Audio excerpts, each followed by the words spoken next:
ආයිබෝන් පුතාලා අද දවසේ අපි සාකච්ඡා කරන්න බලාපොරොත්තු වෙන පේපර් එක ඔබේ හා පැත්තේ දිස් වෙනවා.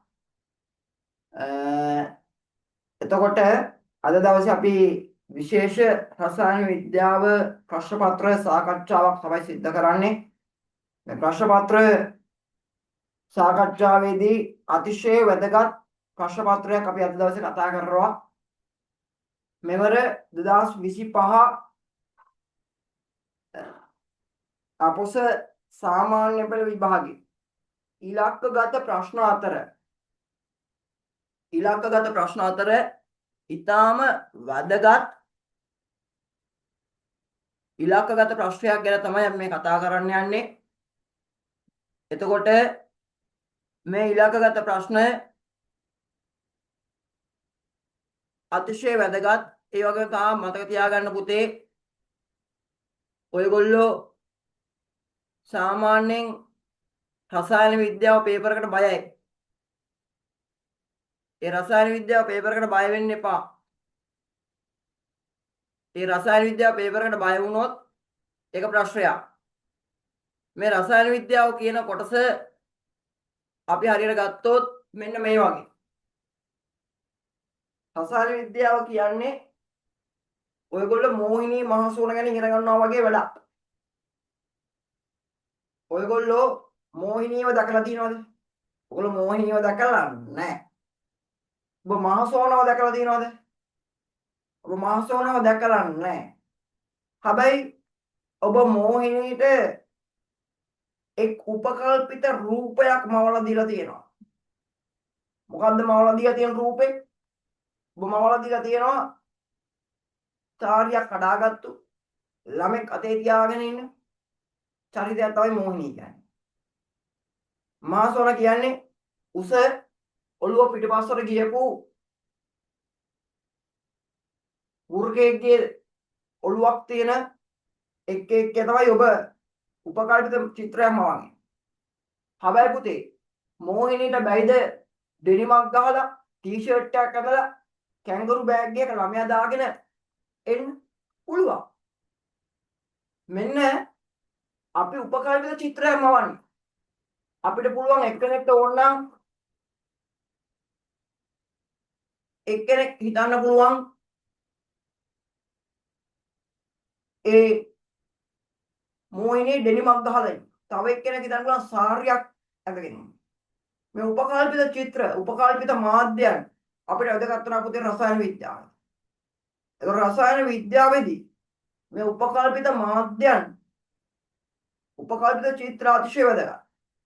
පුංචි කාලේ ඔයගොල්ලෝගේ අම්මා ඔයගොල්ලන්ට කවන්න පුතේ කියනවා ඔන්න පුතේ බිල්ලා එනවා. හැබැයි ඔබ මේ දක්වා දැකපු බිල්ලෙක් නෑ පුතේ. ඔබ කෑම ගත්තා. ඔබ මේ දක්වා බිල්ලෙක් දැකලා නෑ. ඔබ බිල්ලට බයේ කෑම කෑවා. එතකොට මතක තියාගන්න පුතේ, රසායන විද්‍යාවත් ඔය වගේ. අපි දැකලා නෑ. අපි වැඩක් කරගන්නවා. මෝහිනීව දැකලා නෑ. මෝහිනීගේ වැඩක් කරගන්නවා. මහසෝන දැකලා නෑ. මහසෝනගේ වැඩක් කරගන්නවා. තව සති 28යි ඔබට තියෙන්නේ O level විභාගෙට. එතකොට ඔබ ඒ සති 28 ලඟ වෙනකොට ඔබ යනවා පුතේ 33 කෝටියක් දෙවි දේවතාවුන් වහන්සේලා දැකලා, දහ දැකලා, පූජා වට්ටියක් තියලා ආශිර්වාද ලබා ගන්න. හැබැයි ඔබ දෙවියන් පියවි රූපේ දැකලා නැහැ. ඔබ ඒ ආකෘතියක් දකින්නේ. ඒ ආකෘතියට තමයි ඔබ වඳින්නේ. ඔය වගේ පරමාණුත් අපි දැකලා නැහැ. අපි වැඩක් කරගන්නවා. හැබැයි පරමාණුට අපි ආකෘතියක් නිර්මාණය කරලා දීලා තියෙනවා. ඒ පරමාණුවට අපි ආකෘතියක් නිර්මාණය කරලා දීලා තියෙනවා. ඒතකොට පුතේ මේක එදිනදා ජීවිතේ වැදගත් සංකල්පයක්. දැන් ඔබ මේ අවස්ථාවේ ඉගෙන ගන්නමින් ඉන්නකොට ඔබේ අම්මා කුස්සියේ කෑම වෙනවා වෙන්න පුළුවන්. එතකොට එයා ලුණු මිරිස් කරපිංචා රම්ප කරපිංචා දාලා තෙලේ බදිනකොට ඉඟුරු සුදු ලුණු දාලා ඒ සුවඳ ඔබේ නහයට ගලාගෙන එනවා. අන්න පුතේ ඊතර තියෙන සංයෝගවල ලෝකෙ හොඳම විද්‍යාගාරය ඔබේ තියෙන නිවස. ඔබේ ගෙදරේ නිවසේ තියෙන කුස්සිය ලෝකේ හොඳම විද්‍යාගාරයේ තියෙන ඔබේ නිවසේ ඒ තමයි ඔබේ ගෙදර තියෙන කුස්සිය. එතකොට ඊතර තියෙන ද්‍රව්‍ය ඔක්කොම රසායනික ද්‍රව්‍ය ඒවා අතර ප්‍රතික්‍රියා කරලා ඒ පරමාණු පදාර්ථයේ අසන්තතික භාවය ඔප්පු කරමින් වාතය හරහා ඔබේ නහය වෙත එනවා පුතේ. අලුත් දෙයක් හැදිලා. අපි දැක්කේ නෑ. ඊතර ප්‍රතික්‍රියා කරන දේ. අපි අත්විඳා හොඳ සුවඳක්, හොඳ රසයක්. ඊතර ඔබේ ගෙදර ඉන්න ඔබේ අම්මා තමයි ලෝකේ ඉන්න හොඳම විද්‍යාඥයා. මතක තියාගන්න පුතේ ලෝකේ හොඳම විද්‍යාඥයා එතකොට ඔබේ අම්මා. ලෝකේ හොඳම විද්‍යාකාරය ඔබේ නිවසේ තියෙන්නේ. එතකොට ඔබේ අම්මා කෑමකට ගහන්න කෑම එක ඔබට මේ ලෝකේ කොහෙවත් නැහැ. අන්න ඒ වගේ තමයි ලෝකේ රසායනික ප්‍රතික්‍රියා සිද්ධ වෙනවා. ඒ ප්‍රතික්‍රියා වලට ගහන්න පුළුවන් ප්‍රතික්‍රියා තාම සමහරක් ලෝකේ හොයාගෙන නැහැ. එහෙනම් අපි රසායන විද්‍යාව කියන දේ උපකල්පිත චිත්‍ර මවා ගනිමින් මතක තියාගන්න පුතේ රසායන විද්‍යාව ඉගෙන ගද්දී උපකල්පිත චිත්‍ර මවාගෙන තමයි මේ ගමන යන්න ඕන. උපකල්පිත චිත්‍ර. ඒ උපකල්පිත චිත්‍ර මවාගෙන මේක උත්තර ලිව්වේ නැත්නම් ඔබට ලකුණු හම්බ වෙන්නේ නැහැ. කිසියම් දෙයක් දිහා බලලා උපකල්පිත චින්තනයකට එන්න පුළුවන් නම් අන්නේ පුද්ගලයාට පුතේ රසායන විද්‍යාව අතිශය වැදගත්. පුළුවන්. එහෙනම් අපි යම් පළවෙනි ප්‍රශ්නෙට. මම මේ අවස්ථාවේ ව්‍යුහගත රචනා ප්‍රශ්නකුයි රචනා ප්‍රශ්නකුයි දාලා තියෙනවා. ඒකට උත්තර ලියන්න උන ආකාරය ඔබට පැහැදිලි කරලා දෙන්න. x y හා z යන ආවර්තිත වගුවේ දෙවන ආවර්තනයත් මූල ද්‍රව්‍ය තුනකි. එහෙනම් මේ වගන්ති කඩා ගන්න පුතේ පේපර් එකේ. x y z දෙවෙනි ආවර්තනයේ මූල ද්‍රව්‍ය තුනක්. ඒ කියන්නේ ඔබ කොලයක් කරන් දැන් ලියා ගන්න. දෙවෙනි ආවර්තනයේ අයිති වෙන්නේ ලින්ඩා බෙහෙත් බොන කාමරේ නයිටිය පොතාගෙන ෆාදර් නිදි කියන කොටස. ලිතියම් ඉඳන් නියොන් දක්වා තමයි පුතේ දෙවෙනි ආවර්තනය අයත් වෙන්නේ. එතකොට මෙන්න මේ අතරේ තියෙන මූල ද්‍රව්‍ය තුනක්. ඔහොම කියද්දි කඩා ගන්න කොලයක් අරගෙන ලියා ගන්න. දෙවුමිනි තේරුණාද පුතේ? කොලයක් අරන් වචනේ කඩලා ලියා ගන්න ඕනේ.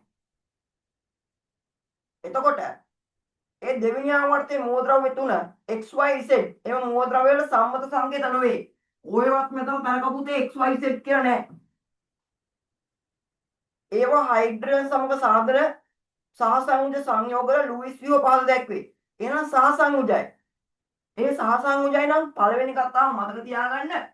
පළවෙනි කට්ටිය සාමාන්‍යයෙන් හදන්නේ අයනිකයි.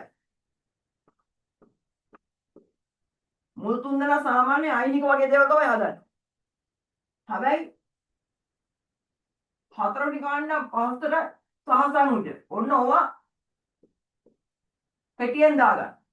ඒ කියන්නේ අපිට මේ තුන්වෙනි මේ මූල ද්‍රව්‍ය තුන තියෙන පුතේ මෙතනින් එහා. හතරවෙනි කාණ්ඩෙන් එහා. හතරවෙනි කාණ්ඩෙන් එහා. මොකද පළවෙනි දෙවෙනි තුන්වෙනි කාණ්ඩයේ මූල ද්‍රව්‍ය හයිඩ්‍රජන් සමග සාධනය අයනිකයි. එහෙනම් හතරවෙනි කාණ්ඩෙන් එහා කොහොමත් 1 2 3 මූල කාණ්ඩ වල මූල ද්‍රව්‍ය අයනිකයි කියලා හිතේ තියාගන්න. හතරේම අයනිකයි. එන්න ඔළුවේ තියාගන්න. ඒක තමයි ගුරු මුස්තිය.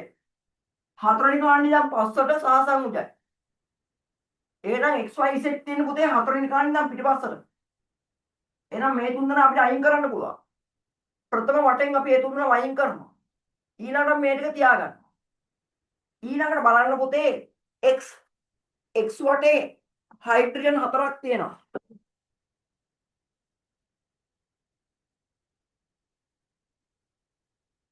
x වටේ හයිඩ්‍රජන් හතරක් තියෙනවා.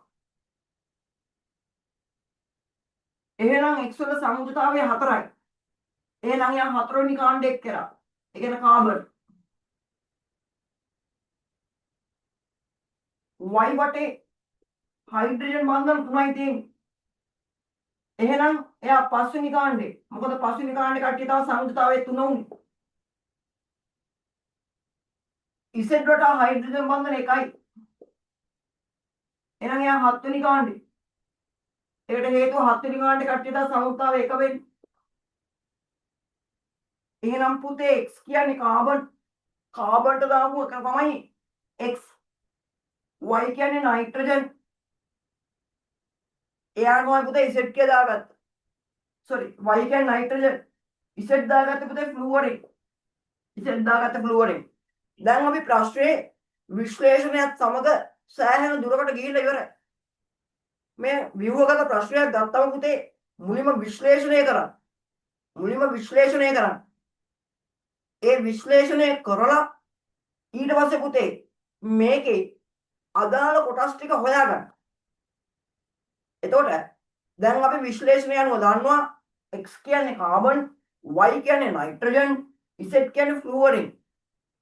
සොනිරු තේරුණාද? හරි සර් තේරුණා. හොඳට ඔළුවට ගියා. ඔව්. හරි. දේව්මිනි තේරුණාද? ඔව් සර්. එහෙනම් රෝම ඉලක්කම් 1 වගුවේ දැක්වෙන එක් ලක්ෂණයට අදාළ මූලද්‍රව්‍ය x y හා z අතරින් තෝරා වගුව සම්පූර්ණ කරන්න. එහෙනම් පුතේ කිසි වෙලාවක කාබන් නයිට්‍රජන් ෆ්ලුවරින් කියලා ලියන්න එපා. කාබන් නයිට්‍රජන් ෆ්ලුවරින් කියලා ලියන්න එපා, x y z කියලා ලියන්නයි ඕනේ. එහෙනම් පරමාණුක දැලිසක් සාදයි.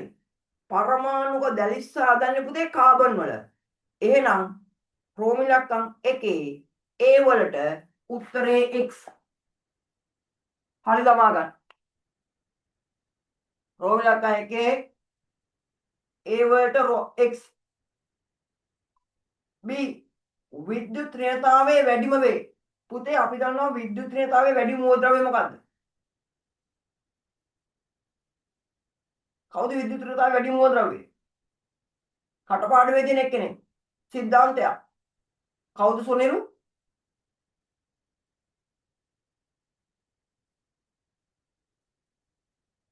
දෙව්මිනි කාගේද විද්‍යුත් ඍණතාවයේ වැඩිම? ෆ්ලුවරින්. ෆ්ලුවරින්. පුතේ කටපාඩමේ තියාගන්න. විද්‍යුත් ඍණතාවයේ වැඩිම ෆ්ලුවරින්, පළවෙනි අයනිකරණ ශක්තිය වැඩිම හීලියම්. දැන් ඔයගොල්ලෝ උන්නට පැරසිටමෝල් බලනවානේ පැරසිටමෝල්. වේදනාවට පැරසිටමෝල් බලනවානේ. ඒ වගේ කටපාඩමේ තියෙන දෙයක් තමයි මොකද්ද? වැඩිම අයනීකරණ ශක්තිය නම් හීලියම්, විද්‍යුත් ඍණතාවයේ වැඩිම නම් ෆ්ලුවරින්. එහෙනම් ෆ්ලුවරින් මෙතන නියෝජනය කරන්නේ මොන අකුරෙන්ද? Z. එහෙනම් A වලට x, B වලට Z.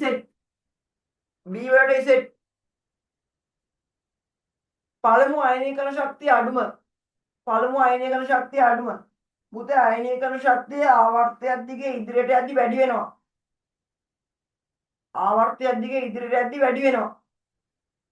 එහෙනම් ආවර්තයක් දිගේ ඉදිරියට යද්දි වැඩි වෙනවා නම් වැඩිම එක්කෙනා ෆ්ලුවරින්, ඔක්සිජන්, ඊට පස්සේ අඩු වෙනවා නයිට්‍රජන් අඩු වෙනවා, ඊට පස්සේ කාබන් වල තමයි අඩු වෙන්නේ. ඒ කියන්නේ කාගේද? x වල තමයි පුතේ අඩුම.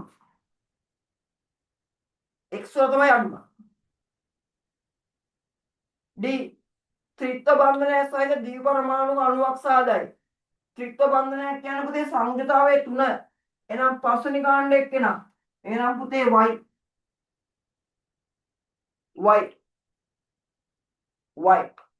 එහෙනම් පුතේ y.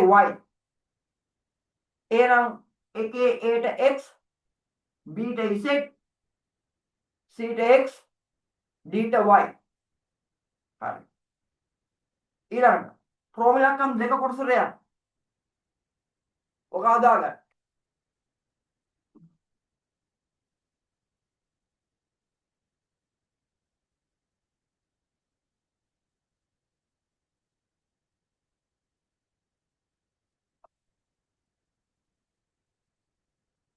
ඕගොල්ලෝ මතක ඇතුව මගේ YouTube channel එක subscribe කරලා තියන්න.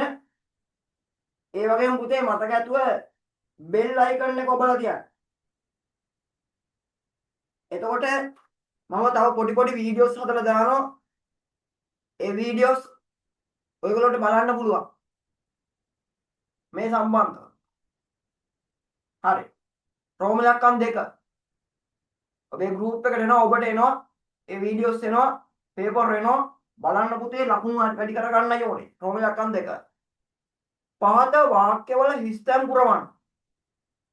y මූලද්‍රව්‍ය අයත් වන්නේ ආවර්තිතා වගුවේ. කීවෙනි කාණ්ඩයටද පුතේ? දැන් අපි හොයාගෙන තියෙන්නේ පස්වෙනි කාණ්ඩයට ආවර්තවගේ පස්වෙනි කාණ්ඩයට තමයි ඒක අයිති වෙන්නේ. එහෙනම් රෝම ඉලක්කම් දෙකේ A මේ විශ්ලේෂණය මත තමයි පුතේ අපි ලකුණු වලට යන්නේ. උත්තර ගන්න යන්නේ. එහෙනම් පස්වෙනි කාණ්ඩේ රෝම ඉලක්කමෙන් ලියන්නවා. හින්දු අරාබි ඉලක්කමෙන් ලියලා බෑ. B X මූලද්‍රව්‍යයේ ඉලෙක්ට්‍රෝන වින්‍යාසය. X කිව්වේ පුතේ කාබන්. එහෙනම් කාබන් වල පරමාණු ක්‍රමාංකය 6යි. 6යි නම් 2යි 4යි. ඉලෙක්ට්‍රෝන වින්‍යාසය. ලේසි රසායන විද්‍යාවට බය වෙන්න එපා. ලේසි මාර ලේසි. ලකුණු ගන්න පුළුවන් ලේසි මේක. C y හා z සංයෝජන විසාධන සංයෝගයේ සූත්‍රය. ලේසි y කියන්නේ පුතේ ආවර්තකයේ පස්වෙනි කාණ්ඩේ එන සංයුතතාවයේ 3යි. z කියන්නේ පුතේ ආවර්තකයේ 7 වෙනි කාණ්ඩේ එන සංයුතතාවයේ 1යි.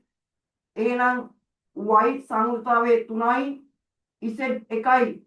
අනේ පුතේ මේ දෙකට එකතු කරලා සංයුතතාව විනාශ කරලා ලියන්න. මාරු කරලා ලියන්න. එතකොට මෙයාගේ 1යි. එතකොට අපි සාමාන්‍ය 1 ලියන්නේ YZ3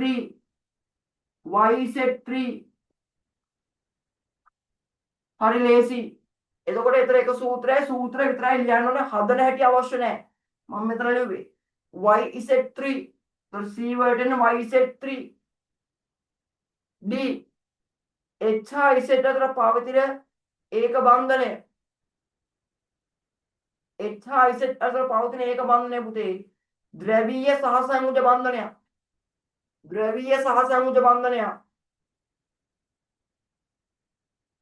දැන් පොඩ්ඩක් බලන්න අර ප්‍රශ්නේ උඩ කොටස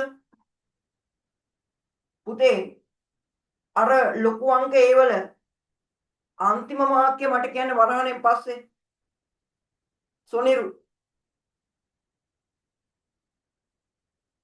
ඒවා හයිඩ්‍රජන් සමග සාධන වාක්‍ය කියන්නේ කොසොනිරු මයික් ඔන් කරන්න. කොයිගස්ස දැන් ඒවා හයිඩ්‍රජන් සමග සාධන අර ලොකු අංක 3 A වල තියෙන්නේ කියවන්න. ප්‍රශ්නේ උඩම ඔය තියෙන්නේ කියන්නේ මේවා ඉසෙට් මූලද්‍රව්‍ය හා සෝඩියම් ලෝහය අතර පවතින ආයනික බන්ධන ඇතිවන ආකාරය පහත නිරූපණය කර ඇත. නෑ ඔය තියෙන්නේ පළවෙනි කොටස x y z යනු ආවර්තවකයේ දැක්වෙන දෙවන ආවර්තයන් මූලද්‍රව්‍ය තුනකි. x y z යනු මේ මූලද්‍රව්‍ය වල සම්මත සංකේත නොවේ. ඔය ප්‍රශ්න උඩ කොටස බලන්න. ඒවා හයිඩ්‍රජන් සමග සාධන මොන බන්ධනද? තොනිරු මොන බන්ධනද? සහසංයුජ බන්ධන. සහසංයුජ බන්ධන. එහෙනම් පුතේ දෙකේ D වලට පවතින උත්තරේ මොකද්ද?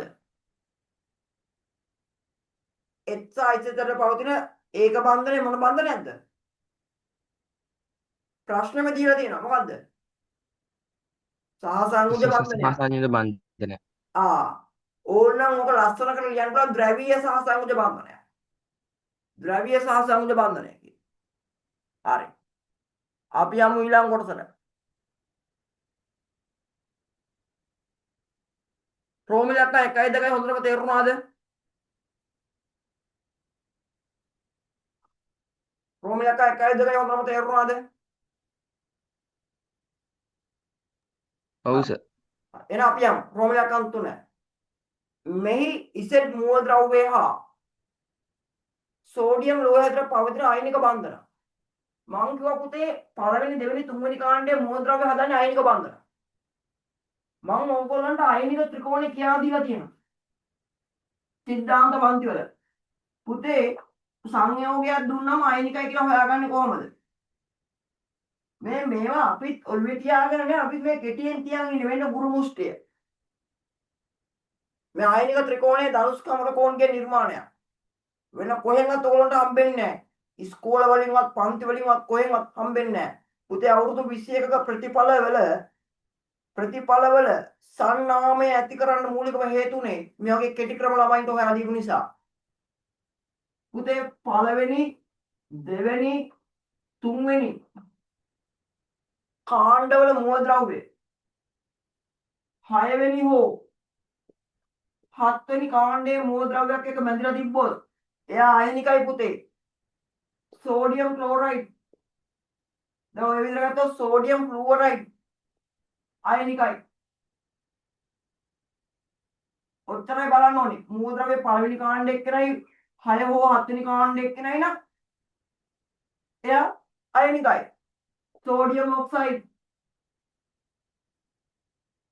ඊළඟට පළවෙනි දෙවෙනි කාණ්ඩයේ මූලද්‍රව්‍යයක් ඛණ්ඩකයක් එක්ක බැඳුනොත් ඛණ්ඩකයක් වේ පුතේ මූලද්‍රව්‍ය කීපයක් එකට එකතු වෙලා සෑදිච්ච අයනයක්. අර මේ වගේ කාබනේට සල්ෆේට් ඒ වගේ. ඒව අයනිකයි. උදාහරණයක් H2SO4 සල්ෆියුරික් අම්ලය අයනිකයි. ඒ නිසා තමයි ජලයට තම මේ අයන වෙන් වෙන්නේ. ඊළඟට පුතේ ඛණ්ඩකයක් 6 වෙනි හෝ 7 වෙනි කාණ්ඩයේ මූලද්‍රව්‍යයක් එක්ක බැඳුනම එයා අයනිකයි. උදාහරණයක් ඇමෝනියම් ක්ලෝරයිඩ් අයනිකයි. පුතේ මේවා ලියා ගන්න. පුතා වැදගත්. ඊළඟ පුතේ අයනික ත්‍රිකෝණය ලස්සන කරනවා මම යන රෝදයක් වගේ දාලා. ඛණ්ඩකයක් එක බඳිනවත් අයනිකයි. මොකද්ද පුතේ? Ammonium hydroxide. ඛණ්ඩකයක් එක බඳිනවත් එයත් අයනිකයි. හරි ලේසි. සංයෝගයක් දීපුවම එයා අයනිකයි කියලා ඔයාට මෙහෙමයි. එහෙම නැති ඉතිරි ඔක්කොම සහසංයුජයි. එහෙම නැති ඉතිරි ඔක්කොම සහසංයුජයි. හතරවෙනි කාණ්ඩයෙන් පස්සට ඔක්කොම සහසංයුජයි. අර පුතේ මෙතන හතරවෙනි කාණ්ඩේ ප්‍රධාන එක්ක හැටියට මුලින් හතරවෙනි කාණ්ඩේ ඉඳන් පස්සට ගියොත් ඒව සහසංයුජයි. එතන මෙන්න මේවා මේ ත්‍රිකෝණයෙන් එහා ඔගේ සිද්ධාන්තයක් නෑ පුතේ. එහෙනම් ඉසෙට් මූලද්‍රව්‍ය 7 වෙනි කාණ්ඩේ සෝඩියම් පළවෙනි කාණ්ඩේ ආයනික බන්ධනයක්. හරි යා කියන කතාව හරි. අපි පිළිගන්නවා. දැන් අපි යම් ප්‍රශ්නෙට. ඇතිවන ආකාරයේ පාත රූප සටහනින් නිරූපණය කර ඇත. දවුන නිරූපණය කරලා දීලා තියෙනවා. ඔබේ රූපේ පැත්තෙන් තියෙනවා. මගේ තිරයට එහා පැත්ත ඔබේ ප්‍රශ්නේ තියෙනවා. සෝඩියම් අයනය ආරෝපණය රූපයේ හිස්තැනි දක්වන්න. පුතේ සෝඩියම් වල පරමාණු ක්‍රමාංකය කීයද? 11යි. එහෙනම් 2යි 8යි 1යි. එතකොට පුතේ මෙයා මේ තියෙන ඉලෙක්ට්‍රෝන පිට කරනවා. ඒකෙන් තමයි යා අයනය හදන්නේ. එතකොට ඉස්සෙල්ලා ප්‍රෝටෝන 11යි ඉලෙක්ට්‍රෝන 8යි. ඉලෙක්ට්‍රෝනත් 11යි. හැබැයි දැන් ප්‍රෝටෝන 11යි ඉලෙක්ට්‍රෝන 10යි පුතේ. එතකොට ප්‍රෝටෝන ධනාරෝපිතයි ඉලෙක්ට්‍රෝන ඍණාරෝපිතයි. පෙර අවස්ථාවේදී ධන 11ට ඍණ 11 කැපිලා බිඳුවයි. ආයනය විද්‍යුත් පරමාණු විද්‍යුත් වශයෙන් උදාසීනයි. හැබැයි මේ අවස්ථාවේදී ප්‍රෝටෝන 11යි ධන 11යි ඉලෙක්ට්‍රෝන 10යි ඍණ 10යි. ධන 11යි ඍණ 10යි ධන 1යි උත්තරේ එකතු කරාම අන්න පුතේ ඉලෙක්ට්‍රෝනයක් පිට කරපු නිසා සෝඩියම් වලට ඇති වෙනවා ධන ආයනයක්. එහෙනම් දැන් මෙතන වෙන්න ඕනේ ධන ආරෝපණයක්. එතකොට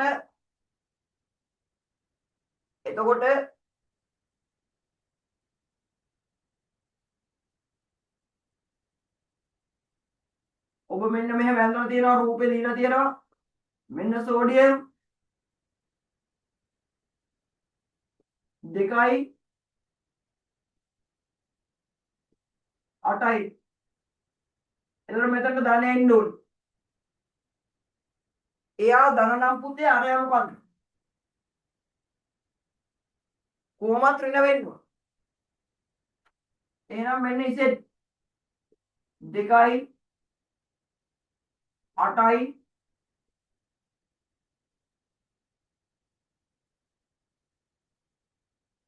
ඊළඟට ආපහු 8යි. අර එයා ඉන්නවා කිව්වේ දෙවෙනි ආවර්තනේ. එහෙනම් මෙච්චරයි 2.8යි. එතකොට මේ මං කතිරයක් දැම්මේ මෙයාගෙන් ආපු එක.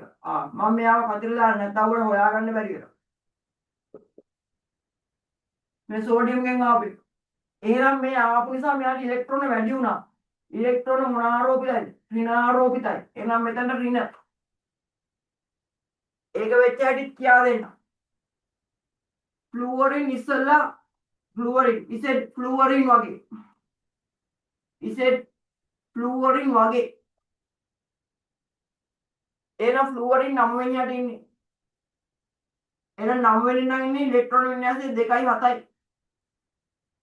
එහෙනම් මෙයාට උච්ච වෙන්න එකක් ඕනේ. එහෙනම් පෙර අවස්ථාවේ ප්‍රෝටෝන 9යි ඉලෙක්ට්‍රෝන 9යි. ධන 9යි ඍණ 9යි පරමාණු විද්‍යුත් වශයෙන් උදාසීනයි. පුතේ පස්සේ අවස්ථාවේ ප්‍රෝටෝන 9යි ප්‍රෝටෝන ගැලවිලා ගියේ නෑ. ආවෙත් නෑ. හැබැයි ඉලෙක්ට්‍රෝන ආවා. කාගෙන්ද ආවේ? සෝඩියම්ගෙන් ආවා. දැන් පුතේ 8යි 8යි 2යි 10යි. එහෙනම් ධන 10යි ධන 9යි ඍණ 10යි. එකතු කරාම ඍණ 1යි. අන්න ඒ ආරෝපණය තමයි පුතේ මෙතන ඉස්සරහට එන්නේ. ඍණ 1යි. එතකොට පුතේ ඉලෙක්ට්‍රෝන ගත්තොත් ඍණ ආරෝපණය හැදෙනවා. ඉලෙක්ට්‍රෝන පිටකොත් ධන ආරෝපණය හැදෙනවා. හැදෙන්නේ මෙන්න මේ කතාවෙන්. එතකොට මෙතන වෙන්න ඕනේ ඍණ. ඉසෙඩ් අයනෙහි අවසාන ශක්ති මට්ටමේ ඉලෙක්ට්‍රෝන පවතින ආකාරය අඳින්න ඕනේ. අඳින්න ඕනේ මෙන්න මේ විදිහට. සොනිරු තේරුණාද පුතේ? හරි සර් තේරුණා. කොයිද ඉස්කෝලේ? ජාපාලේ. දෙව්මිනි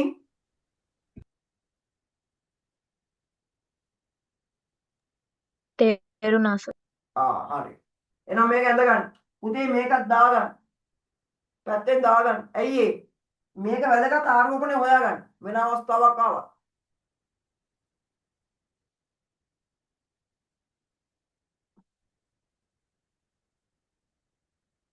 හරි. අපි යමු ඊළඟ කොටසට.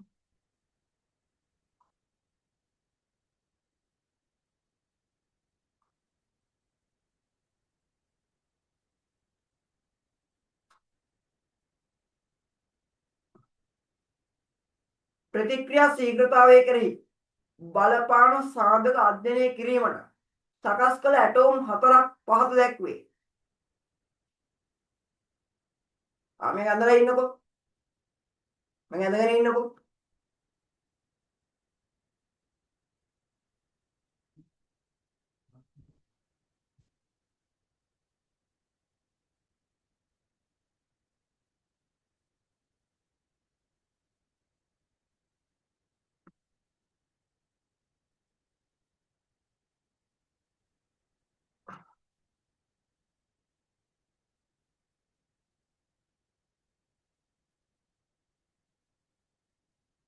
හරි.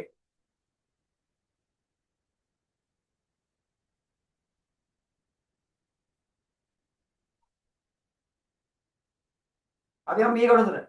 ප්‍රතික්‍රියා ශීඝ්‍රතාවය කෙරෙහි බලපාන සාධක අධ්‍යයනය කිරීමට සකස් කළ ඇටෝම් 4ක් පහත දැක්වේ. සෑම ඇටෝමකම කැල්සියම් කාබනේට් සමාන ස්කන්ධ හා HCl අම්ලය සමාන පරිමාණ යොදාගෙන ඇත.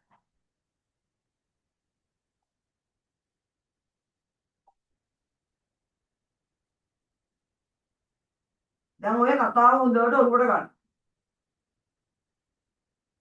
උදා ප්‍රතික්‍රියාවක ශීඝ්‍රතාවය කෙරෙහි බලපාන සාධක මොනවාද?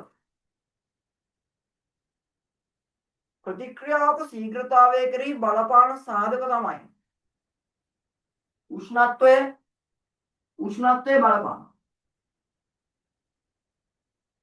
උෂ්ණත්වය වැඩි වුණාම ප්‍රතික්‍රියාව ශීඝ්‍රතාවය වැඩි වෙනවා. ඒ නිසා තමයි පුතේ තේ හදන්න සීනි දිය කරන්න ඕනේ හින්දා ඇල් වතුර වල උණු වතුර ගන්න.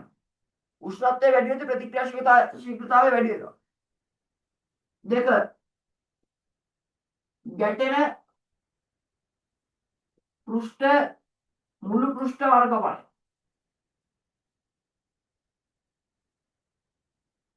ගැටෙන මුළු පෘෂ්ඨ වර්ගඵල. ඒ නිසා තමයි පුතේ දර කොටයක් වෙනකොට දර කෑලි දාන්න. කොටයක ගැටෙන පෘෂ්ඨ වර්ග බලයට වඩා කෑලි කරාට පස්සේ ඒක ඇතුලේ කෑලි වලටත් ගැටෙනවා. එතකොට ගැටෙන මුළු පෘෂ්ඨ වර්ග බලය වැඩි වෙනවා, ප්‍රතික්‍රියාශීලතාවය වැඩි වෙනවා. එතකොට පුතේ කුට්ටි වලට වඩා ප්‍රතික්‍රියාශීලතාවය වැඩි කැබලි වල. කැබලි වලට වඩා දැල් වල. දැල් වලට වඩා වැඩි කුඩු වල. මෙන්න මේ නෝට් දාගන්න.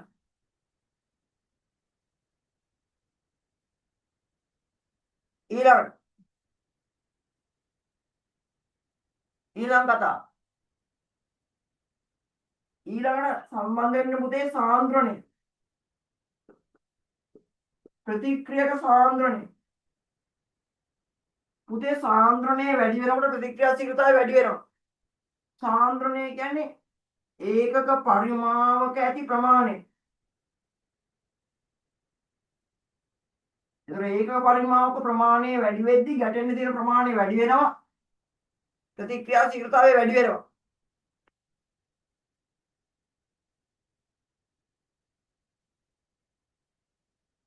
ඊළඟ පීඩනය. පීඩනය වැඩි වෙද්දී පුතේ ප්‍රතික්‍රියාශීලතාවය වැඩි වෙනවා. ඒ සාමාන්‍ය වායු ප්‍රතික්‍රියාවට තමයි මේක බලපාන්නේ.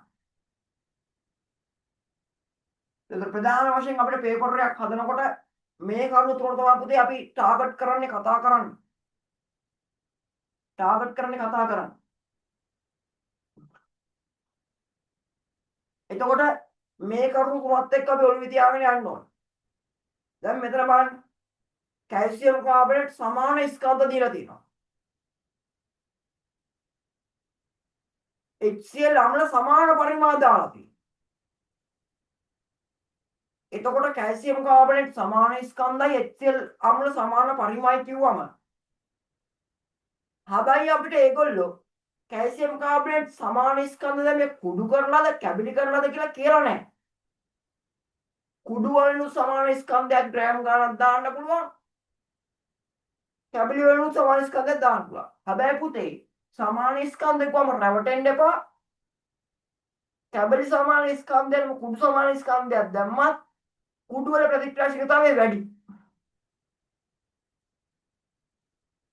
එතකොට පරිමාව සමාන කළාට සාන්ද්‍රණය වැඩි නම් ප්‍රතික්‍රියාශීලතාවය වැඩි. ඕක තමයි පුතේ ගුරු මුස්තිය මේ පේපර් එකේ මේ ප්‍රශ්නේ. මේ O level පේපර් එකකට හදපු අනුමාන ප්‍රශ්න පත්‍රයකින් අරගෙනයි මම ඔබට මේක දුන්නේ. මේක ශ්‍රී ලංකා විභාග දෙපාර්තමේන්තුවේ අනුමාන ප්‍රශ්න පත්‍රයකින් තමයි ඔබට මම මේක දුන්නේ. මේ කොටස දුන්නේ. මේ කොටස් වලට මේ මට්ටමේ ප්‍රශ්න වලට ඔබ මුහුණ දෙන්න ඕනේ පුතේ පේපර් එකකට උත්තර ලියනකොට. හැබැයි මේ මට්ටමේ ප්‍රශ්න වලට උත්තර ලියද්දී හොඳ සිහියෙන් අදාළ කොටස් විශ්ලේෂණය කරමින් උත්තර ලියන තමයි පුතේ වැදගත්. හොඳ සිහියෙන් අදාළ කොටස් විශ්ලේෂණය කරමින් උත්තර ලියන එක තමයි පුතේ වැදගත්. අන්නේ හොඳට ඔලුවට ගන්න. එතකොට මේක නෝට් එකේ දාගන්න. හරි අපි යමු කොටසට. ප්‍රෝවිලක් එක.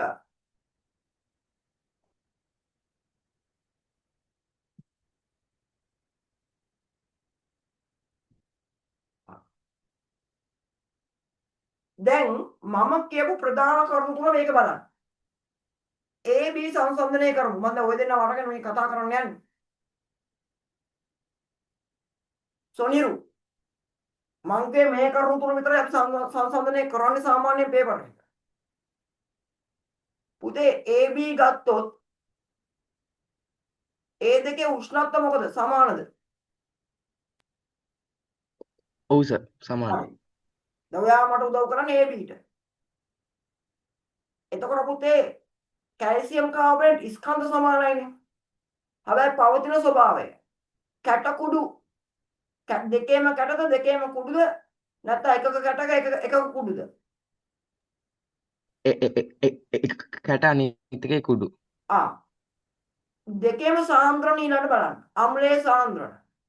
සමානද වෙනස්ද? සමානයි. ඈ? සමානයි. සමානයි. එහෙනම් මේ AB ගත්තම වෙනස් වුනේ මොකද්ද? මොන සාධකයේද? පෘෂ්ඨ වර්ගඵලය. පෘෂ්ඨ වර්ගඵලය. ඔළුවට ගියාද දැන්? ඔව් සර්. දෙව්මිනි නිව්ස්ටඩ් ගෝලයා හරි සතුටුයි ඊයේ රාත්‍රී 11යි ගානටත් මම ඔබට පේපරේ දාද්දි එදා 11යි ගානට පේපර් එක දාද්දි ඔබ ඇසුරු සැනින් ඒක විව් කරලා තිබ්බා. ඒ කියන්නේ පාඩම් කරලා තියෙනවා. හරිද? කොහොමද ආ පුතේ දැන් මහන්සි වෙන්න ඕනේ. හරිද? මේ දවස්වල මහන්සි වෙන්නේ නැත්තම් පුතේ ආයේ මහන්සි වෙන කාලයක් නැහැ. වැඩ කරන්න ඕන කාලේ නිදාගත්තොත් නිදාගෙන ඉන්න කාලේ පුතේ වැඩ කරන්න සිද්ධ වෙනවා. ඒක මතක තියාගන්න. ජීවිත චක්‍රයම තමයි. පුතේ මට කියන්නේ BC සලකමු. ඒ දෙකේ උෂ්ණත්ව සමානද? නෑ සර්. BC වල උෂ්ණත්ව B1යි C1යි විතරයි ගන්නෙ. CD නෙමෙයි. සමානයි සර්. ඒක තමයි. කලබල වෙන්න එපා. කොහෙද කලබල වෙන්නේ? ඒකේ කැල්සියම් කාබනේට් කුඩු කැල්සියම් කාබනේට් කැට කියන කතාව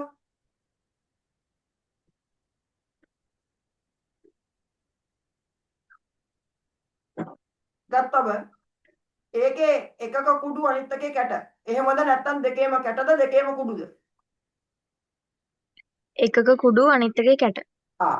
එහෙනම් ඒ සාධකයේ වෙනස්ව බලන්න තියෙනවා. සාන්ද්‍රණය බලන්න පුතේ.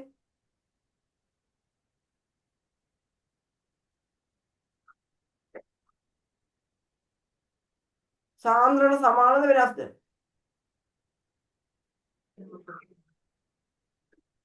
සමානයි. නෑ. එකක එකයි අනිත් එකේ දෙකයි. දැක්කද? ඔව් සර්. එතකොට පුතේ සාධක දෙකක් වෙනස් කරලා අපෙන් ප්‍රශ්න අහන්නේ නැහැ. කියපු දේ කරනවද? අපි සාමාන්‍යයෙන් ප්‍රතික්‍රියාවකදී සංසන්දනය කරද්දී වෙනස් කරන්න මේ සාධක තුනෙන් එකයි. කියපු කතාව තේරුණාද? එහෙනම් කිසිම අවස්ථාවක BC සංසන්දනය කරන්න බෑ. ඇයි BC සංසන්දනය කරන්න බැරි? එතන සාධක දෙකක් වෙනස් කරලා තියෙනවා. තුනෙන් දෙකක්. අපි යමු CD වලට. CD වලට ගියාම කො දෙව්මිනි ඔයාම මට උදව් කරන්න. උෂ්ණත්ව වෙනස්ද? වෙනස්. කැට කුඩු කතාව එකක කැට අනිත් එකේ කුඩු. එතන උෂ්ණත්වයක් වෙනස් වෙලා. කැට කුඩු කතාවත් වෙනස් වෙලා. කතාව දෙන්නවද? ඔව් සර්. සාන්ද්‍රණ කතාව වෙනස්. එහෙනම් දැන් අපිට ලොකු ප්‍රශ්නයක්. ඒකේ තුනම වෙනස් වෙලා. කතාව දෙන්නවද? එහෙනම් ඒ දෙක සංසන්දනය කරන්නත් බෑ. එහෙනම් ඇටෝම් යුගල තෝරගද්දී සාධක දෙකක් සමාන බලන සාධකයේ අසමානක අපි හොයාගෙන යන්න ඕන. එහෙනම් ප්‍රතික්‍රියකවල පෘෂ්ඨ වර්ගඵලය ප්‍රතික්‍රියකවල පෘෂ්ඨ වර්ගඵලය ප්‍රතික්‍රියකවල පෘෂ්ඨ වර්ගඵලය විතරක් වෙනස් මේ සාධක දෙක සමාන අවස්ථාවක් අපි සංසන්දනය කරන්න යනවා. රෝම ඉලක්කම් 1A එනම් පෘෂ්ඨ වර්ගඵලය විතරක් වෙනස් උනේ A සහ B වල අනිකුත් සාධක සමාන වෙලා. ඒ දෙකේ උෂ්ණත්ව සමානයි, සාන්ද්‍රණ සමානයි, පෘෂ්ඨ වර්ගඵලය වෙනස්. එහෙනම් සංසන්දනය කරන්න අපිට පාවිච්චි කරන්න පුළුවන් වෙන්නේ A සහ B ඒ අවස්ථාවට. මේක තේරුණාද? සොනිරු. හරියට තේරුණා. දෙව්මිනි තේරුණා සර්. B අවස්ථාවට යන්න. B අවස්ථාවට අපිට කියනවා සාන්ද්‍රණය ප්‍රතික්‍රියකවල සාන්ද්‍රණය බලන්න ඕනේ. එහෙනම් පුතේ සාන්ද්‍රණය වෙනස් උෂ්ණත්වයි පෘෂ්ඨ වර්ගඵලයි සමාන වෙන්න ඕනේ. එහෙනම් සාන්ද්‍රණය වෙනස් උෂ්ණත්වය පෘෂ්ඨ වර්ග බලයි සමාන කරගන්න නම් A සහ C ගත්තම හරි. ඒකේ උෂ්ණත්ව දෙකම සමානයි. ගැටෙන පෘෂ්ඨ වර්ග බලවල කැට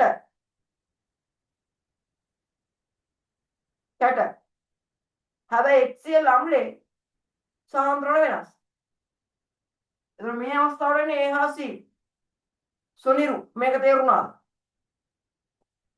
ඔව් සර් තේරුණා. දෙව්මිනි ඔව් සර්. C අවස්ථාවට යන්න.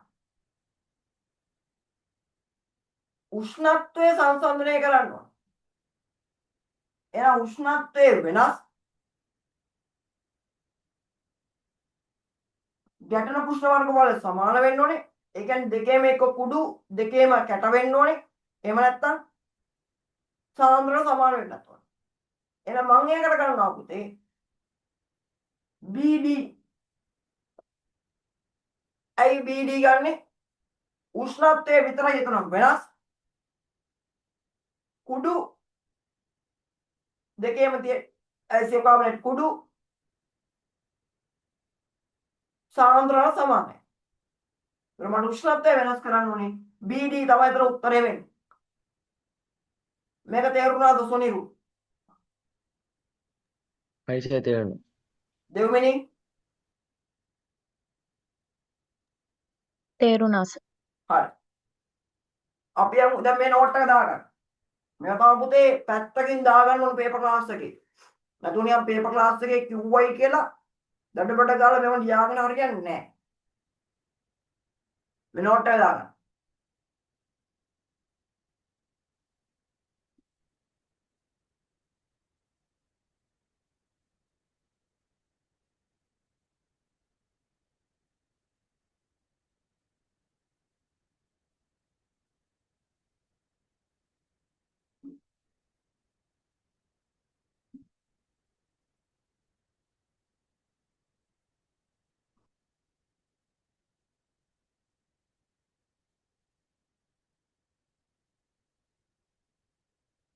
හොඳට අල්ලගන්න පුතේ. හොඳට අල්ලගන්න. තව යාළුවන්ට කියන්න මෙන්න මෙහෙම මාර ක්ලාස් එකක් තියෙනවා කියලා දෙනවා. එන්න කියලා.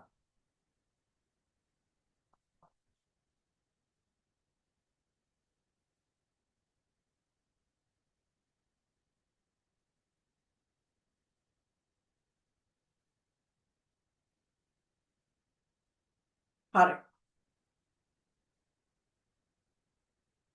අපි රෝමියකම් දෙකට. ඒකව කාලයකදී අඩුම වායු බුබුළු ප්‍රමාණයක් පිටවන්නේ Aද Bද Cද Dද ඇටෝම අතරින් කුමන ඇටෝමයේද කියලා අහනවා. දැන් මම ඕකත් කියා දෙන්න යන්නේ. ප්‍රතික්‍රියා ශීඝ්‍රතාවය. දැන් තමයි අහන්නේ. මම නිකමට ගන්නවා. උතර AB තියෙන හින්දා XY ප්‍රතික්‍රියා කරලා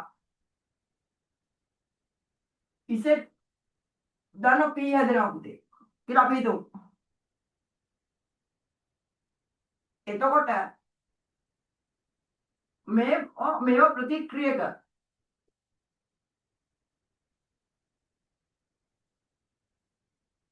මේවා ප්‍රතිඵල සමා වෙන්න මේක ප්‍රතිඵල මේක ප්‍රතික්‍රියක ප්‍රතික්‍රියා ශීඝ්‍රතාවය වැඩි වෙන්නේ සෑදෙන ප්‍රතිඵල ප්‍රමාණය වැඩි නම් ප්‍රතික්‍රියා ශීඝ්‍රතාවය වැඩි. ඒ කියන්නේ ඒකක කාලයකදී තමයි ගන්න. එකම කාලයකදී. ඒකක කාලයකදී.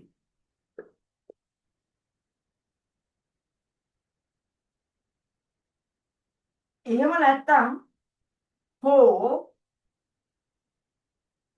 වැයවන ඒකක කාලයකදී වැයවන ප්‍රතික්‍රියක ප්‍රමාණය වැඩි නම් පුතේ ප්‍රතික්‍රියා ශීඝ්‍රතාවය වැඩි. ඕක ප්‍රතිවෘත කතන්දරේ. ඒක කාලයකදී සෑදෙන ප්‍රතිඵල ප්‍රමාණය ඒක කාලයකදී සෑදෙන ප්‍රතිඵල ප්‍රමාණය අඩු නම් ප්‍රතික්‍රියා ශීඝ්‍රතාවය අඩුයි. ඒක කාලයකදී වැය වෙන ප්‍රතික්‍රියා ප්‍රමාණය අඩු නම් ප්‍රතික්‍රියා ශීඝ්‍රතාවයත් අඩුයි. ඒ අඩු වැඩි කතාව ඔලුවට ගන්න. අපි ප්‍රතික්‍රියා ශීඝ්‍රතාවය කියලා නිර්ණය කරන්නේ ඒකක කාලයකදී සෑදෙන ප්‍රතිඵල ප්‍රමාණය වැඩි නම් හෝ ඒකක කාලයකදී වැය වෙන ප්‍රතික්‍රියක ප්‍රමාණය වැඩි නම් ප්‍රතික්‍රියා ශීඝ්‍රතාවය වැඩි. ඒකක කාලයකදී සෑදෙන ප්‍රතික්‍රියක ප්‍රමාණය අඩු නම් හෝ වැය වන ප්‍රතික්‍රියා ප්‍රමාණය අඩු නම් ඒ ප්‍රතික්‍රියා ශීඝ්‍රතාවය තමයි. දැන් මේක අපේ කතාව. කතන්දරේ. දැන් ඕකෙන් තමයි මෙතනට යන්නේ. දැන් ප්‍රශ්නේ බලන්න. ඒක කාලයකදී අඩුම වායු බුබුළු ප්‍රමාණයක් පිටවන්නේ. අඩුම කියන්නේ ප්‍රතික්‍රියා ශීඝ්‍රතාවය අඩු අවස්ථාවක් එයා අහන්නේ. අඩුම අවස්ථාව. ප්‍රතික්‍රියා ශීඝ්‍රතාවය අඩුම අවස්ථාව යහන. A B C D ඇටෝම අතරේ කුමන ඇටෝමේද කියලා. ප්‍රතික්‍රියා ශීඝ්‍රතාවය අඩු වෙන්න නම් පුතේ උෂ්ණත්වය අඩු වෙන්න ඕනේ. ගැටෙන පෘෂ්ඨ වර්ගඵල අඩු වෙන්න ඕනේ. සාන්ද්‍රණ අඩු වෙන්න ඕනේ. එහෙනම් මෙතන උෂ්ණත්වය අඩු, ගැටෙන පෘෂ්ඨ වර්ගඵල අඩු, සාන්ද්‍රණ අඩුම එක්කෙනා කවුද? ඇසොනිරු උෂ්ණත්වයත් අඩුයි, ගැටෙන පෘෂ්ඨ වර්ගඵලත් අඩුයි, සාන්ද්‍රණත් අඩුයි. කවුද? ඒද දෙව්මිනි ඒ හැබැයි දෙන්නම සැකෙන් කිව්වේ. ඔව් උත්තරේ ඒ. බය වෙන්න එපා. සිද්ධාන්තය දන්නවා නම් පුතේ බය වෙන්න එපා පේපරට. කිසි වෙලාවක බය වෙන්න එපා. විද්‍යාව පේපර් එකේ ඒකක් ගන්න පුළුවන්. මම ඔන්න පුළුවන් සම්බන්ධ කරලා දෙන්නම්. මගේ ගෝලෙක් මාස 2යි මං ගාවට අවසන් කාල සීමාවේ තමයි ආවේ ආරංචි වෙලා. එද්දි ලකුණු 25යි. හැබැයි පුතේ ඒ ලකුණු 25 ගෝලයා මාස දෙකකින් දෙකමාරක් විතර ආවා. ඒ අකුරකට ගියා. මාස දෙකමාරක් තමයි ආවේ. ඒ අකුරකට ගියා. පුතේ පේපර් එකට බය වෙන්න එපා. ප්‍රශ්නේ දීලා තියෙන දේ හොඳට විශ්ලේෂණය කරන්න. කලබල වෙන්න එපා. විශ්ලේෂණයේ මත තමයි පුතේ අපිට මේකට ඉස්සරහට යන්න පුළුවන්. හරි. ප්‍රෝගිලකන් 3. ඊට පරීක්ෂා නළය තුල උෂ්ණත්වය පරීක්ෂණය සිදු කරන කාලය තුලදී නියතව තබා ගැනීම අනුගමනය කළ උෂ්ණත්වය පරීක්ෂණය සිදු කරන කාලය තුලදී නියතව තබා ගැනීම අනුගමනය කළ හැකි උපක්‍රමයක්. මේ අන්තිම කොටස හිතන්න දෙයක් දෙනවා පුතේ.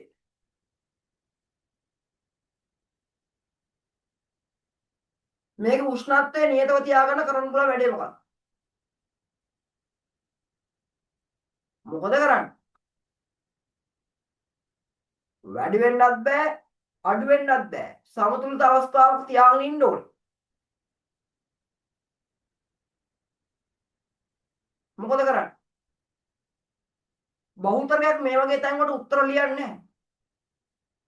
උත්තරේ පුතේ ඒ નિયમિત කාල සීමාව තුළ નિયમિત උෂ්ණත්වයේ ඇති ජල බඳුනක අපි මෙයාව තියාගෙන ඉන්නවා. දැන් අපිට ඕන කරන්නේ සෙල්සියස් අංශක 30 නම් අපි මේ පද්ධතිය සෙල්සියස් අංශක 30 තියාගන්න ඕන නම් සෙල්සියස් අංශක 30 තියෙන ජල බඳුනක අපි ගිල්වලා තියෙනවා. මේ උෂ්ණත්වමානයක් දාලා. ගානට රත් කර කර ඉන්නවා වටේ. සෙල්සියස් අංශක 30 තියන්නේ. මේ ජල බඳුන. හැබැයි ඒගොල්ලෝ කියන උෂ්ණත්වය තමයි තියාගන්න. සෙල්සියස් අංශක 30 නම් 30 තියෙන ජල බඳුනක මේ ගිල්වලා තියන්නේ. 60 අවස්ථාවේ 61 ගිල්ලලා තියනවා. එහෙනම් નિયમિત උෂ්ණත්වයේ පවතින ජල බඳුනක ගිල්වා තබා ගත්තා. අපිට මේ ප්‍රතික්‍රියාව නියත උෂ්ණත්වයේ තියාගන්න පුළුවන් පුතේ. පොඩි දේවල් ලියාගන්න. අම්න කියලා උපක්‍රමයක් ලියන්න. ප්‍රතික්‍රියාව සිදු කරන කාල සීමාව තුළ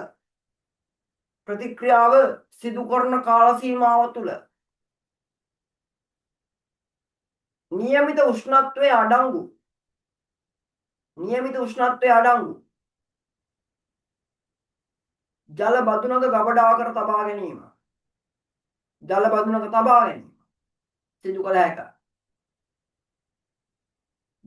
තබා ගැනීම සිදු කළ හැක. හරි.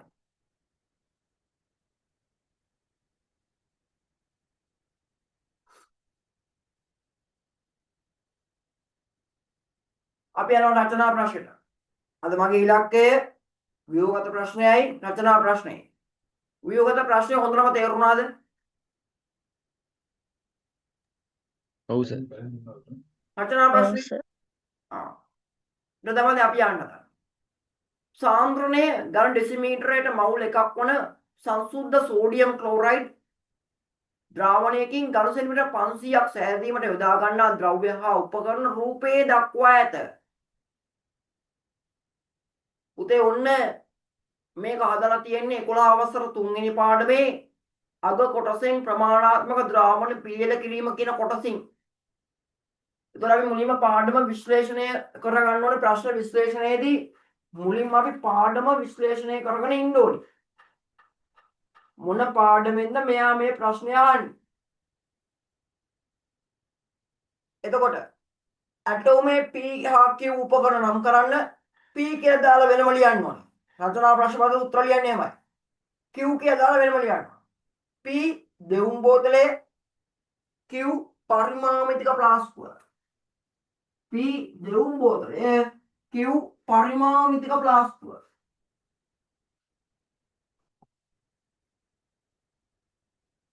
Q පරිමාමිතික ප්ලාස්කුව. රෝමිලක්කම් 2. උක්ත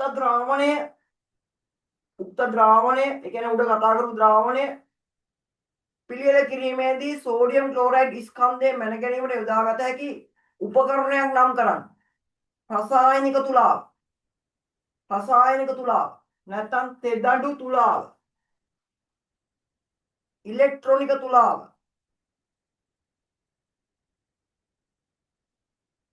ස්කන්ධයමයින තුලාවක් ගන්න තරාදියා, තෙදඬු තුලාව, රසායනික තුලාව. 4 රෝමයන් 3 උක්ත ද්‍රාවණයේ පිළියෙල කිරීමට අවශ්‍ය සෝඩියම් ක්ලෝරයිඩ් ස්කන්ධය කොපමණද? හරි ලේසි. පුතේ ඔය ගානේ මුලින්ම මවුල ගාන හොයාගන්න. මවුල ගාන හොයලා මවුල ගානෙන් අපි යනවා පුතේ ස්කන්ධය හොයාගන්න. ඊසදී මම සාර්ථක සම්මන්ත්‍රණ වගේක් කරා මවුලේ පිළිබඳව. අපි මුලින්ම මවුල ගාන හොයාගන්න සමීකරණයක ලියාගමු. ස්කන්ධයේ බෙදීම මවුලක ස්කන්ධය. සාන්ද්‍රණය සමානයි මවුල ගාන බෙදීම පරිමාව. සාමාන්‍යයෙන් මේ පැත්තට තමයි ගානක් දෙන්නේ. හැබැයි දැන් මේ ගානේ දීලා තියෙන පුතේ ස්කන්ධය හොයන්න. එහෙනම් මෙහෙ ඉඳන් මෙහෙට දීලා තියෙන්නේ. එහෙනම් මෙහෙ ඉඳන් මෙහෙට දීලා තියෙන්නේ. ඒ කියන්නේ සාන්ද්‍රණය දුන්නා. සාන්ද්‍රණයෙන් මවුල ගාන අපි හොයාගෙන යනවා. ඒකේ මෞලික ස්කන්ධයක් දීලා තියෙනවා. දත්තයක් හැටියට 58.5යි. ලැජ්ජයි හරිනම් සාමාන්‍ය මෞලික ස්කන්ධය හොයාගන්න දුන්නා නම් හොඳයි. කමන්නේ පුතේ O level paper එකක් වුණත් ඔය මට්ටමින් එනවා. සමානක් වෙලා. එහෙනම් සාන්ද්‍රණය සමානයි මවුල ගන්න බෙදීම පරිමාව. පුතේ සාන්ද්‍රණය ධන ඩෙසිමීටර් මවුල එකයි.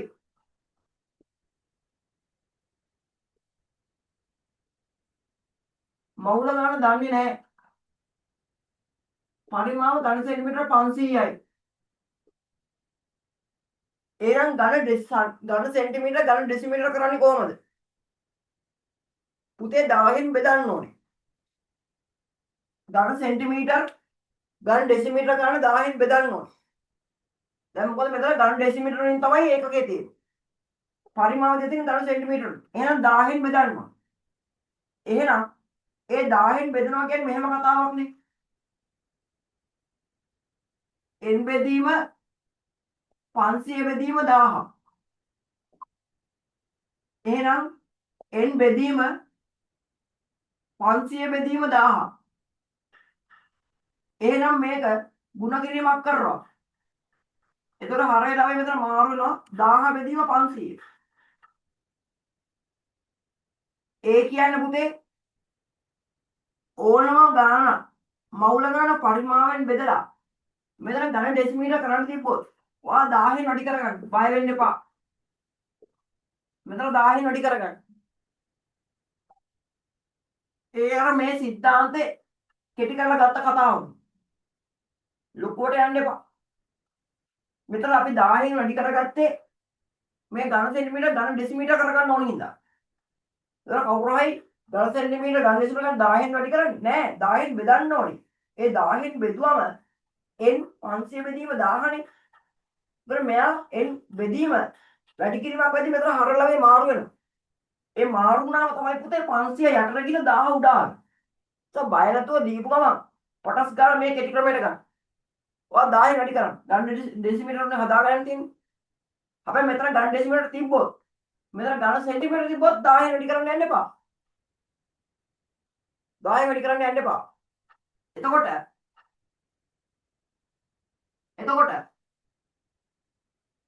මෙතන පුතේ 500 වරක් 1යි 500 වරක් 2යි. එහෙනම් වැඩි කිරීම දෙක යහපතරදී බෙදීම 2යි. එතන මෙතන ඝන ඩෙසිමීටර. ඒ ඝන ඩෙසිමීටර බවට මේක පත් වෙනවා. එතන මේක උඩට එද්දි මේ ඩෙසිමීටර කතා කැපෙනවා. එතකොට එක බෙදීම 2යි මවුල. එතන මවුල භාගය. හැබැයි මවුල භාගය නෙමෙයි අපෙන් අහන්නේ ඉර ගහන්න එපා යටින්. අහන්නේ මොකද්ද? ස්කන්ධය. එහෙනම් මවුල ගන්න බෙදීම මවුල ගන්න සමානයි ස්කන්ධය බෙදීම මෞලික ස්කන්ධය. එහෙනම් මෙතන භාගයයි. එහෙනම් මෙතන මෞලික ස්කන්ධය 58.5යි. ස්කන්ධය දන්නේ නැහැ.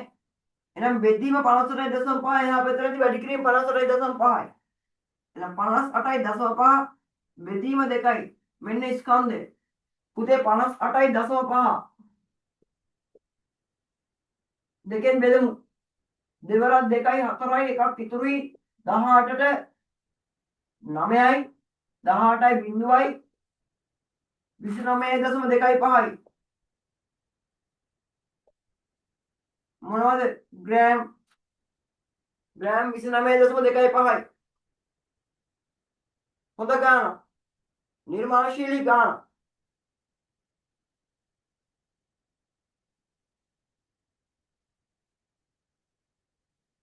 හැබැයි දීලා තියෙන ලකුණු දෙකයි. මෙතනයි හොයාගන්නට එක ලකුණයි. මෙතන හොයාගන්නට එක ලකුණයි. ලකුණු දෙකයි. ගාන තේරුණාද? අද මට ඕන කරේ මේ ගාන කියාද? දෙව්මිනි තේරුණාද පුතේ?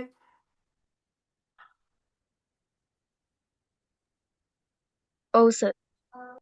සොනේරු? ඔව් සර්. හදාගන්න ගාන.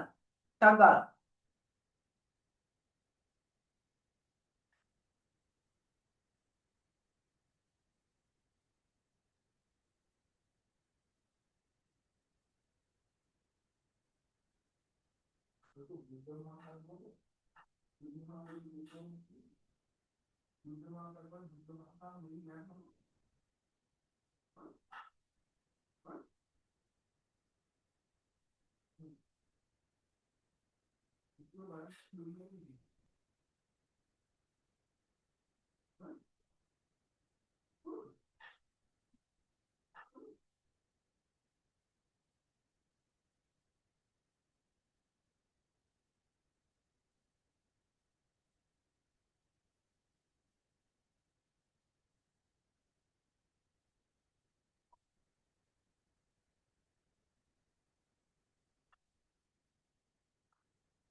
හරි අපි යමු ඊළඟ කොටසට.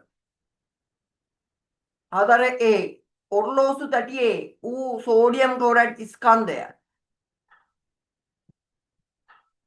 කිව් උපකරණය සෝදා හැරීමට කළ යුත්තේ තැටියේ පහළ සිට ඉහළටද නැතහොත් ඉහළ සිට පහළටද? සාමාන්‍යයෙන් කොහොමද පුතේ හොදන්නේ? පහළ සිට ඉහළට. උත්තර දාගන්න පහළ සිට ඉහළට.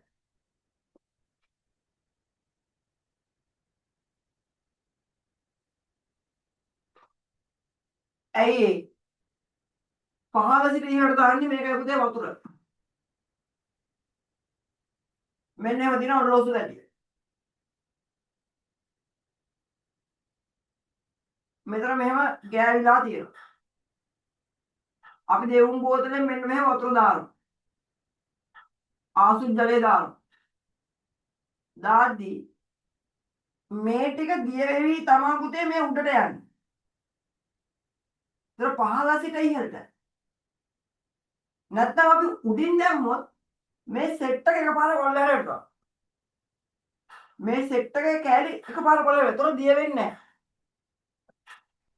මේ කොටස මෙතන කෙලවරට දාපු ගමන් මෙතන ඉඳන් දිය වෙවි තා පුතේ උඩට යනවා.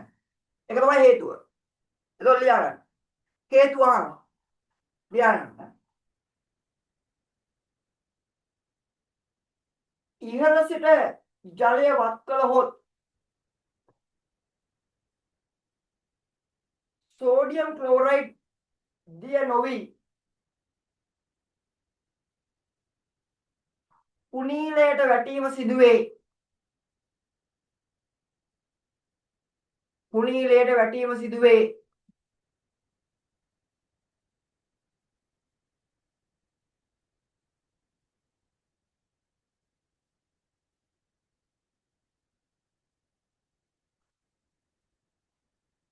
කුණීලයට වැටීම සිදුවේ. එබැවින්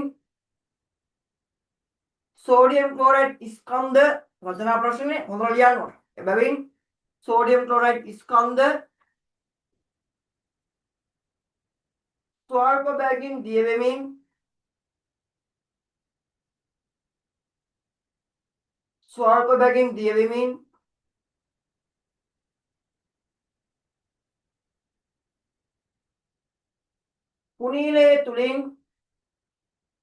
පුනීලයේ තුලින් පරිමාමිතික ප්ලාස්කුවට ඇතුළු වීමට පහළ සිට ඉහළට ජලය වත් කරන්න. නැත්නම් ජලය වත් කළ යුතුය. පුතේ පේපර් එකේ උත්තර ලියනකොට ඔබ ඉස්සරහා ඉන්නේ පොඩි ළමෙක් කියලා හිතලා ඒ පොඩි ළමයාට කියනවා සෙහිසිතා මේක උත්තර ලියන්න. හිතේ කොටසක් තියාගෙන පේපර් එකට කොටසක් ලියන්න එපා.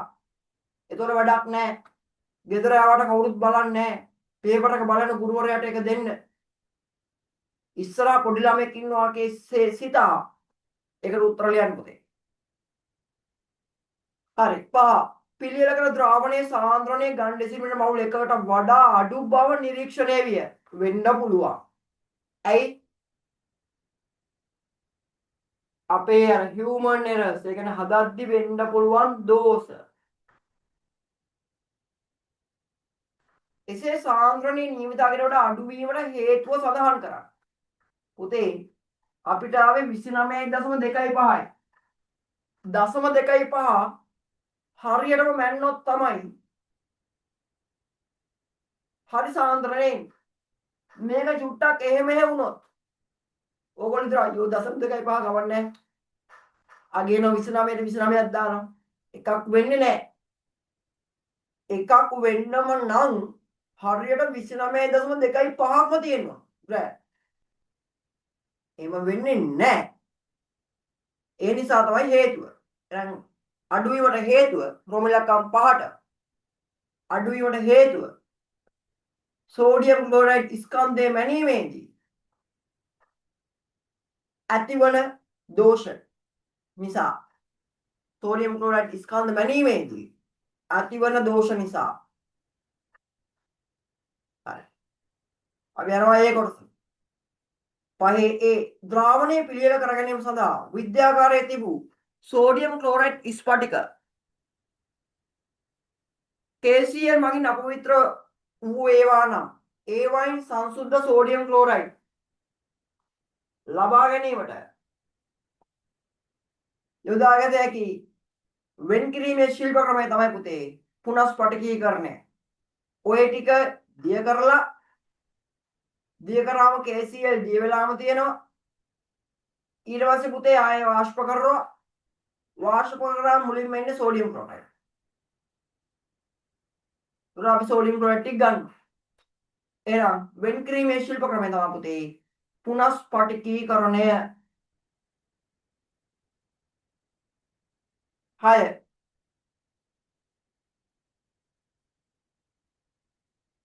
6 සෝරි එකේ මේක 6 තමයි 6A පොඩි printing mistake එකක් 6A තමයි මේ කතා කරේ.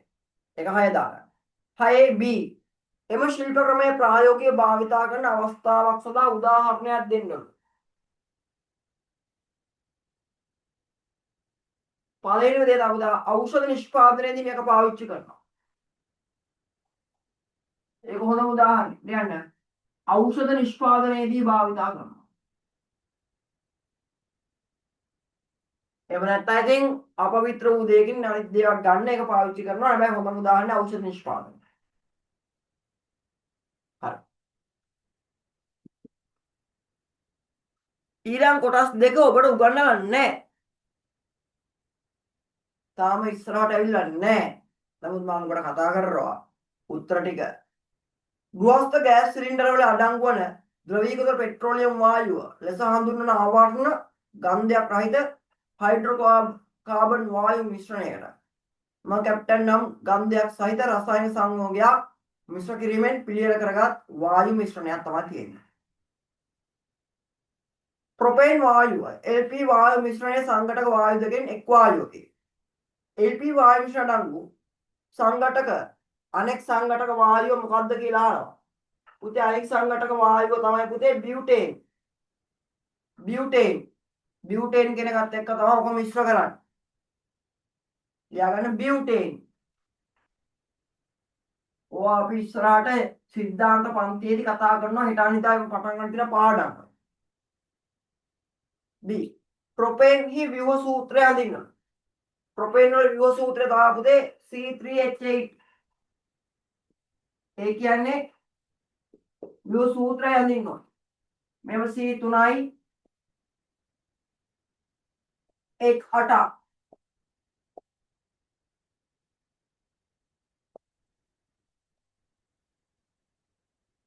हाइड्रोकार्बन हाइड्रोजन सह कार्बन वितरण थी मेघला सूत्र है C3H8 प्रोविलकम देकर LP वायु मिश्रणे समजातीय वेद नतोत विषम जातीय वेद पुते मेरा समजातीय है मेरा समजातीय है और मिश्रण पाड़ों में आई थी मेरा समजातीय मिश्रण है विवृत करना तो भीम बोतल है ना समझ आती है अब मैं गैस टैंक है मैंने या समझ आती है LP वायु मिश्रण कैप्टन मिश्र क्रीमेंट एक्टिवन वासी कुमार उते कैप्टन मिश्र करने आई गंधයක් එන්නේ ප්‍රොපේන් වත් බියුටේන් වත් ගන්ධයක් නැහැ බැරි වෙලා ගෑස් ටැංකිය අරලා තියලා යනවා සුවඳක් එන්නේ නැහැ කවුරුයි පොඩි ගිනි පැලයක් ගහනවා පැත්තම පුපුරනවා ආයෙවරයි ජීවිත ආරක්ෂාවක් නැහැ හැබැයි මම කැප්ටන් කියන ගන්ධය එකතු කරාම ඒක ආවේනික ගන්ධයක් ඕගොල්ලෝ කියනවා ගෑස් ගඳ එනවා. දැන් ඕක දැනන් කියලා කියන්න බෑ මර් කැප්ටන් ගඳ එනවා කියලා. කවුරුත් විශ්වාස කරන්නේ දන්නේ නැහනේ. ගෑස් ගඳ එනවා. ගෑස් ගඳට ආවේනික ගන්ධයක් තියෙනවා. ආයතන වෙනවා ලීක් එකක් තියෙනවා කාන්දුවක් වෙලා තියෙනවා. ටක් ගා දොරවල් අරින් ගෑස් දුපක් පත්තු කරද්දී අපිට සමහරවිට මිස් වෙන අවස්ථා සාමාන්‍ය පුතේ ජනෙල් ඇරලා දොරවල් ඇරලා තමයි ගෑස් දුපක් පත්තු කරන්න ඕනේ. ඇයි? ඒතර ඇරියට පස්සේ ගෑස් එක යනවා කාන්දුලා තිබ්බනම් වායුව යනවා. ඒතර වායු කාන්දුවක් ගෑස් කාන්දුවක් තියෙනවද කියලා දැනගන්න තමයි පුතේ මේ මර් කැප්ටන් කියන මිශ්‍රණය එකතු කරන්නේ ගන්ධය නිසා. එන ලියා ගන්න. එවිට ඒ ආවේනික ගන්ධය මගින් වායු කාන්දුවක් හඳුනාගත හැක. වායු කාන්දුවක් හඳුනාගත හැක.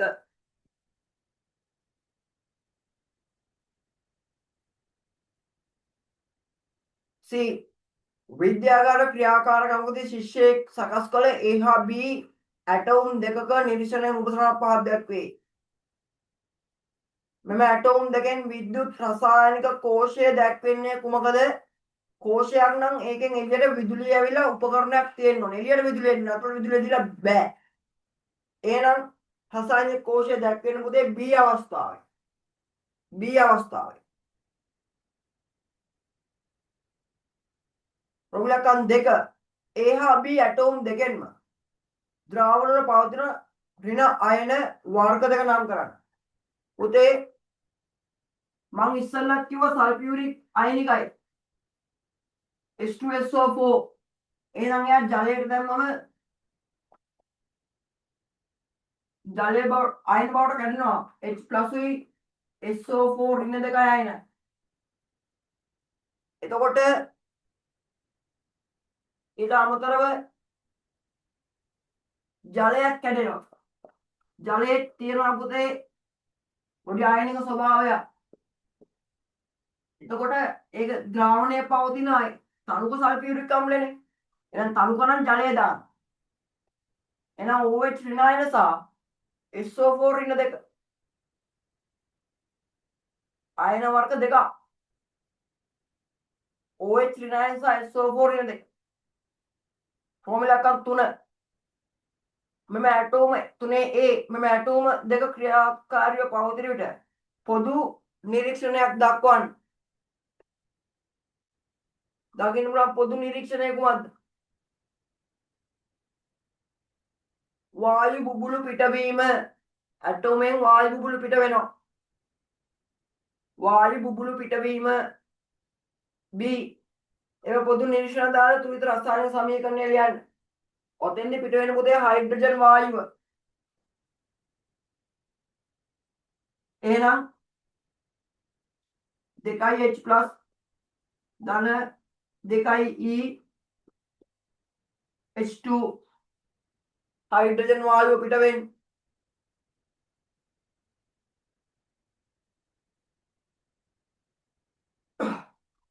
එහෙනම් කාලය හරි. දැන් 10 මාරයි.